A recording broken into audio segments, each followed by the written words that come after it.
High বন্ধুরা, তোমাদেরকে আমি দেখাতে চলে এসেছি আমার পিটুনিয়া গাছ। কত সুন্দর সুন্দর গাছ, গাছে ফুল ফুটেছে, অনেকগুলো কালার আছে।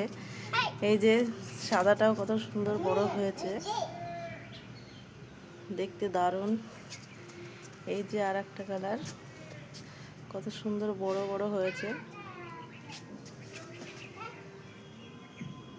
কালারগুলোও দেখতে দারুণ। এই যে একটা লাল,